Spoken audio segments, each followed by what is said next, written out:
Doctor, എനിക്ക് നല്ല മുടികൊഴിച്ചിലുണ്ട്. തിക്നെസ്സും കുറവാണ്. വൈറ്റമിൻസ് ഒക്കെ എടുത്തു, പക്ഷേ യാതൊരു മാറ്റവും ഇല്ല. വൈറ്റമിൻസ് കഴിച്ചിട്ടും വ്യത്യാസമൊന്നും ഇല്ലല്ലേ? അപ്പോൾ പിന്നെ പ്രശ്നം സ്ട്രെസ്സാണ്. സ്ട്രെസ്സ് കൂടുമ്പോൾ എന്താ പറ്റുക?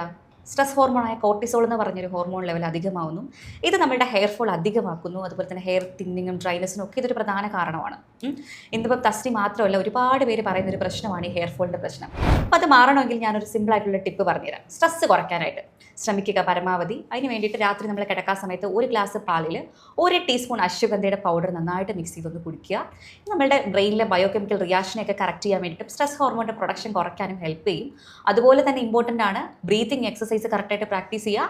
കറക്റ്റായിട്ട് ഫിസിക്കൽ എക്സസൈസ് ഒരു അരമണിക്കൂറും കൂടെ പ്രാക്ടീസ് ചെയ്യാൻ വേണ്ടി ശ്രമിക്കുക. മറ്റൊരു പ്രധാന പ്രശ്നമാണ് മുടിയുടെ ഡ്രൈനെസ്. മുടി പൊട്ടിപ്പോവുക, മുടി ഫ്രിസി ആവുന്നൊരു ബുദ്ധിമുട്ട്. അത് മാറാനായിട്ട് റെഗുലറായിട്ട് omega-3 1000 mg വെച്ച് കഴിച്ചാൽ മതിയാവും.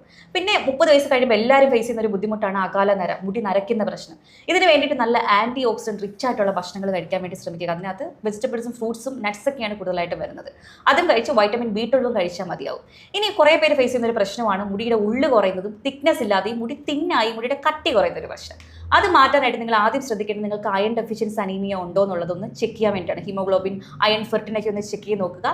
അതിനെ പരിഹരിക്കാനായിട്ട് നന്നായിട്ട് ഇലക്കറികൾ, പാലക്ക്, ചീര, അതുപോലെ തന്നെ മുരിങ്ങയില, എള്ള് കാര്യങ്ങളൊക്കെ ധാരാളമായിട്ട് ഭക്ഷണത്തിൽ ഉൾപ്പെടുത്താൻ വേണ്ടിയിട്ട് ശ്രമിക്കുക.